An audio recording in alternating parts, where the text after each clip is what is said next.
Welcome to the YourTown television program. My name is Jeff Kline. I'm your host for this NPS Naval Postgraduate School Foundation sponsored segment where we bring you interesting faculty, staff, and students on different topics and areas that we're dealing at the Naval Postgraduate School. In this segment, I'd like to welcome Lieutenant Colonel Greg Mislick. He is retired now and a NPS Operations Research faculty member teaching mainly cost estimation. But Greg, welcome to the show. Good to have. Thanks for having me, Jeff. Now, also, it. You're a famous author, and we're going to get to that. But before we do, let's learn a little bit about what made you join the Marine Corps. So it'll go way back to the old days. When I was young, actually. So when you ask a kid when they're 8 years old what they want to do, and they'll come up with something, and it's never going to happen. Right. Actually, back when I was about 8 years old, I said I wanted to be a pilot. And it just sort of stayed with me. So what made you inspire that? Were you near an airport? Or? We lived near an airport. My dad would drive me out there, and we would just sit out to he and I. We'd sit at the end of the runway with the car, and little private. And where was this? Little private plane. I was born in Philadelphia and raised in Cherry Hill, New Jersey. Okay. So we'd sit out there, and I always look forward because I'm hanging out with my dad too, which was great. And then, but it just seemed really cool to have this plane going right over your head. I'm like, I want to do that. And so I sort of kept that interest, and he sort of kept flaming it. And so eventually when high school came around and I had to make a decision on college and all, my parents weren't wealthy, and so I couldn't get private pilot lessons or anything like that. Right. So I knew that the military was the way I was going to have to make that happen. So I applied to the Naval Academy and got accepted and went to Annapolis for my 4 years, and then. Well, that's an honor in itself. That means you did pretty good in high school. Either that or you knew your representative quite well, one or the other. But no, I mean, it's an honor to get accepted into the Naval Academy. Well, I think. So, appreciate that. But you could have flown Navy as well as Marine Corps. So it really came down where I was going to be a pilot, and went to the Academy, and then it was, am I going to be a Navy pilot or Marine Corps pilot? And I will say that I bought into the few, the proud, and I kind of went, I can do that. I think I can do that. And so I ran on the track and cross country teams, and so decided I thought I was fit enough to be able to hang with them, and so I did. So I chose Marine Corps, went aviation, and then went to flight school, and there we go. Well, let's touch a little bit more than that. You were more than just a runner while you were in Annapolis. You were also a Marine Corps marathon champion, weren't you? Well, that was way post-college. I didn't actually have a very great college career. I had some injuries and stuff that I just had to, not to get too detailed, orthotics. I had some knee issues. It turned out it wasn't knee issues, it was orthotics. And once I got those, my injuries went away, and then I was able to run much better and healthier for longer periods of time. So I ended up I started doing marathons when I was already commissioned, and I was in the Marine Corps. So I ran for a number of all Marine Corps teams and stuff. So that's a big deal. So you flew and you ran for the Marine Corps. Yeah, it created a little conflict with a couple of the COs, commanding officers along the way, but you just try to juggle the best you can. Well, nevertheless, that was good for both you and the Corps when you did that. So you also had to deploy periodically. So tell us a little bit about deployments. So I did 4 deployments on ships, and one deployment, it was about a 6 or 7 month deployment in Okinawa, Japan. So that was actually my first one. So it was kind of nice because you're not on a ship and you can still run and you can kind of live a more normal life. So you did a lot of deployments to the areas in the Far East that you think about, the Philippines and Hong Kong and Singapore and stuff. So we got to see some neat places. So that was fun. And then my last 4 deployments, I did 3 while flying out of ships out of San Diego and heading to the Far East. And then as the Gulf War came around, the Persian Gulf, had to do that a few times. And then I did get one a little bit more fun cruise into the Mediterranean. So I got to do a lot of cruising around the Med, and we spent a significant amount of time in Africa and stuff. So it's it's a common story for any naval officer or people who serve in the naval service is you've deployed both the Pacific to the Atlantic to the Mediterranean. Yeah. But Well, now, before we go too far, when you're in Okinawa, did you get a chance to snorkel or dive? Oh, yeah, absolutely. Yeah, it's one of the best dive places in the world. Absolutely. Besides the Great Barrier Reef, and most people don't realize that. And the water's warm. That's right. Don't need a wetsuit. That's yeah, right. It's great scenery. I did that as a kid, so that's why I was. Well, yeah. anyway, what of all the places you deployed, what do you think was your biggest adventure? I would say. Now, the reason I'm asking this is yeah. I want all those young high school students who are thinking about becoming Marines. Oh, yeah. Well, one thing, the difference between the floats deployments when you're going West Coast versus East Coast is 12 days you're in the bed. Yeah. And when you're going from San Diego to That's for the Far East, Pacific's a long it's way. 30 days, and That's it's like a month without seeing anything except Right. water. So you remember the movie Groundhog's Day? Oh, yeah, there it's you like go. that. Every day it was like, oh, here we are again.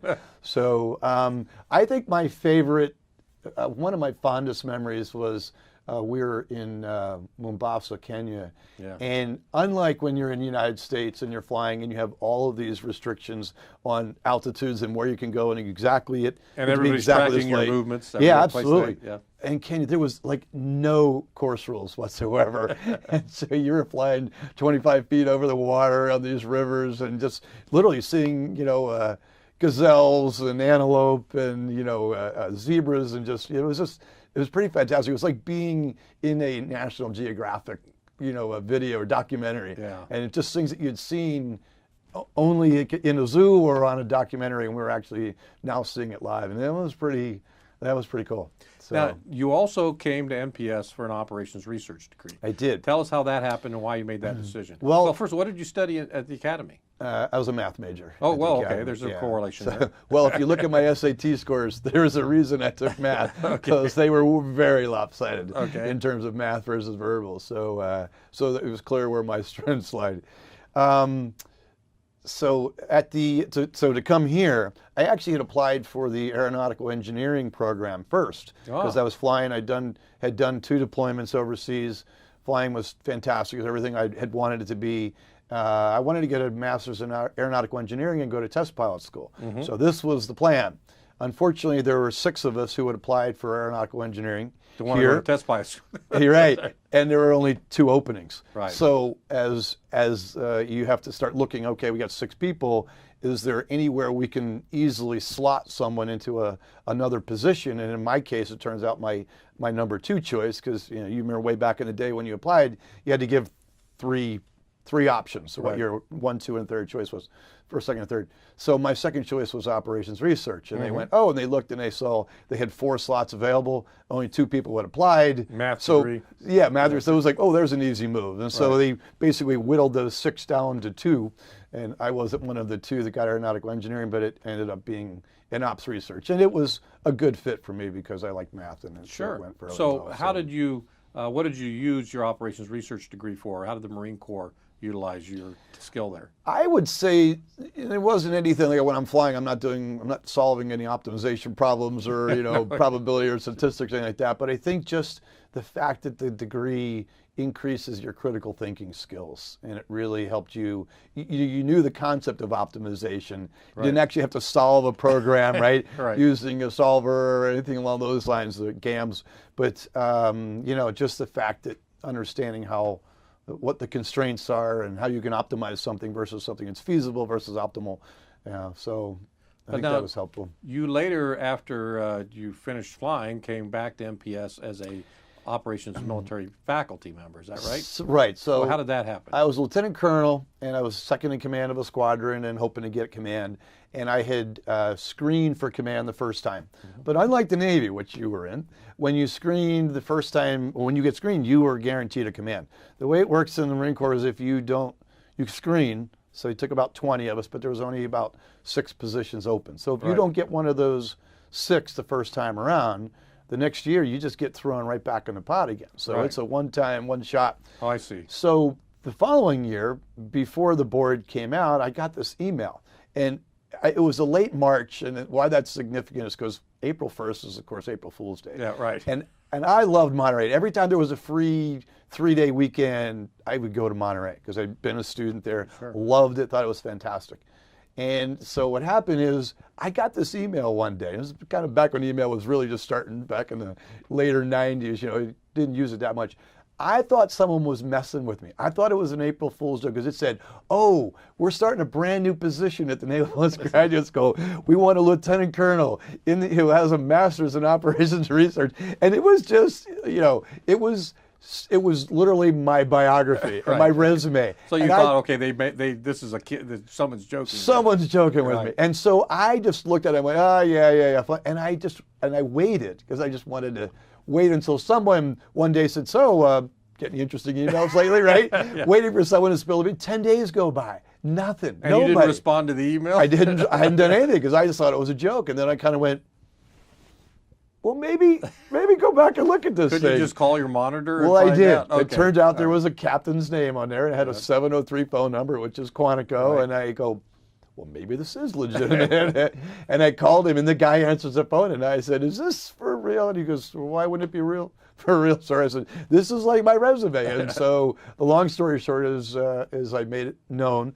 It turned out they were going to be up in Monterey just in a few months. Right. So I took a week off, and I went and visited them and saw it and basically applied for the position, and I ended up getting it. So I arrived in August of 2000. As much as I wanted to stay in the realm of trying to get command and all that stuff, that there's no guarantee. And if I turn this down and I didn't get command, it'll be like, oh man. So that was a heck of an opportunity cost that you would have had to give it up. Yes, sir. It absolutely was. So I decided, I became risk averse, and I chose to do the one that I knew I was not going to be disappointed So with. I know in the operations research curriculum, we teach decision theory. Mm-hmm. Did you actually apply that to that decision?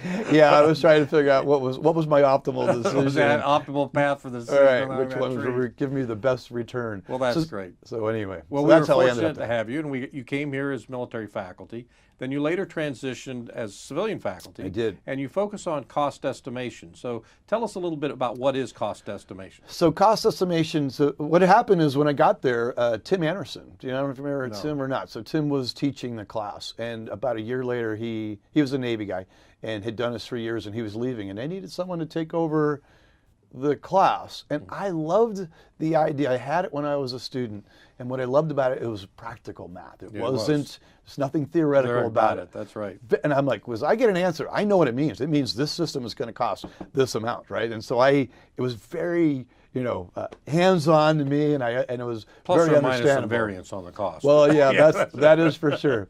So it was an area of interest that I had, and I have even more so now than back then, because obviously I know a lot more about it. So I've been involved in it for about 17 years now. So how does Department of Defense use cost estimation? Why is it important that our students get that information? So when you look, it's actually, cost estimation is one of those fields that is extremely important to Department of Defense, but not that many people know about it. Right.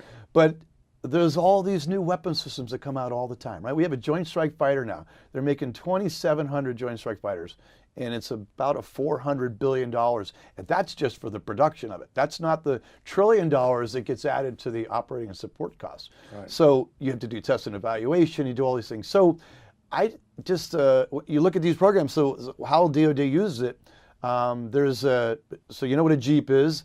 It was replaced by the Humvee, the Hummer, and now it's being replaced by something called the Joint Light Tactical Vehicle. So Oshkosh just won ahead of three contractors vied for the position for the contracts. It was Oshkosh, Lockheed Martin, and AM General. And Oshkosh won hands down. Their reliability was head and shoulders above the other two. So it's a $30 billion contract for 55,000 of these Joint Light Tactical Vehicles between the Army and the Marine Corps. So this what the cost estimation does is it teaches you where that $30 billion came from. Where the numbers came from, how they're derived. And so you use a lot of mathematical it's like some of the techniques in there. What are some of the techniques that are involved? So what you have to do, the main thing, once you understand cost estimations and you're going to do a cost estimate, you have to get some good data, right? So you go to your websites, the sources that are out there, and actually the cost estimation world has done a good job at combining and compiling them at a couple different of the websites. And so you are taking these and trying to derive where these costs are coming from using probability and statistics. You take all your data, you have to normalize your data to a particular year, because I may get a cost of something. An F-18 was $40 million in 1995, and it was $50 million in 2000 and $60 million in 2005. While it looks like you went from 40 million to 60 million, you really haven't, because it's also 10 years of inflation that you have. So you have to count for that inflation. Turns out that 20 million rise really might only be a $4 million increase. So, but then how do you go from taking the cost of an F-18 to try to estimate the cost of the F-35? Yeah, so the only way, if you're going to try to figure out the cost of a new system, is you want to take historical data from previous systems. And so I can see what, say, the training costs were in a F-18 and training costs were in an F-22 and training costs in an F-14. I see. And you can find those data, and then now you're going to do things like regression analysis and learning curves. The more you make of something, the better you get at it, right? So the less hours it's going to take to produce them as you go on. So there's a lot of math that goes in there. You can do analogies where maybe you only have one system to compare it to. Right. If you're working on something like a second generation laser designator, you're going to use the data from the first generation laser designator and then try to apply some differences between those programs. And literally, you wrote the book on it, right? So if we can focus on this is cost estimation by Greg Mislick and Dan Nussbaum, our other cost estimate instructor. Correct. And I was going through this, trying to look for interesting pictures, and all I found was equations like that. There is one picture in here. It's of the authors, and I just wanted to kind of make fun of. That's a very nice picture of you. Thanks. But tell me how you came about writing this book and why it was written. So I was teaching the class for quite a while, and all we had been using were slides, and they were, so you might be in bullet format, so you'd say, well, the following there was no text. Topic, there was no text. And so you would say, well, you could use these following 4 techniques, and it would say like what the 4 were, and then I would verbalize. My voiceover would say what those things were, but of course as a student you can't get all of the details while you're doing it. So I had a number of students say, it'd be really nice if we had a textbook in here, and I kept hearing that, and the bug sort of got put in my ear. And then a couple of years later, I finally decided that it was the right time.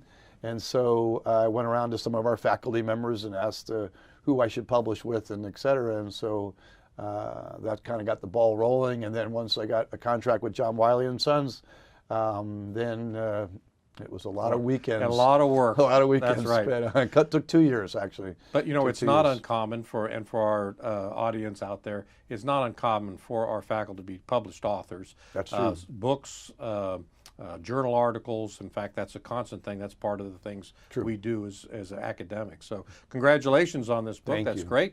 Now, it's used in some of different audiences and different courses. But in addition to the resident course, you also teach an online distance learning course. Tell us a little bit about that. So it's a 2-year program. It's actually, when you look at each of the services, so look at people who do cost estimation for a living, it's predominantly civilians, mostly in the D.C. area.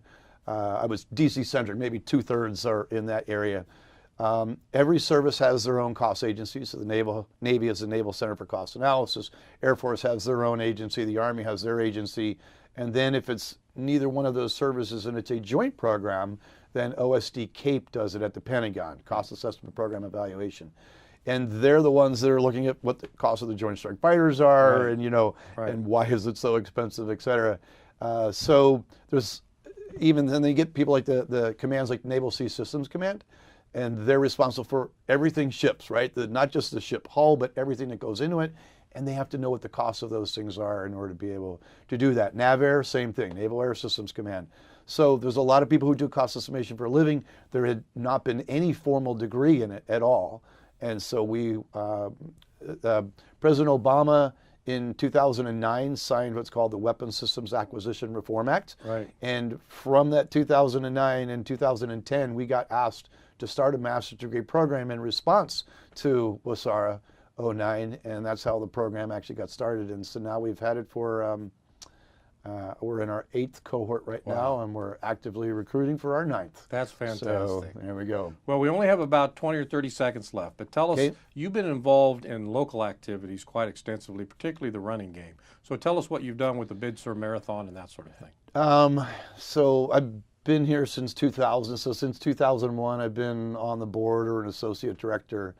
Probably the biggest thing I've done is I run a kids race that is called it's part of the Just Run program, and the idea is to get kids out there and be active at a young age to promote healthy lifestyle. So every 6 months, it's the day before the marathon, which is in the spring, and it's the day before the half marathon in the fall. We have a kids race that's out there, and in the spring we had 5,300 Oh my kids. goodness. 5,300 kids. Imagine 5,300 out at Lovers Point all at one time. Fantastic. So it's like herding cats. Well, great. So, Thank you very much for your service in the Marine Corps, what you're doing now for the Naval Postgraduate School, our nation, and for running that kids run as well. And thanks for being on the show today. my pleasure. Thanks for having me, Jeff. And thank you for joining us for this segment of the YourTown television program sponsored by the Naval Postgraduate School Foundation. Join us again when we learn about interesting things that our faculty, staff, and students are doing at NPS.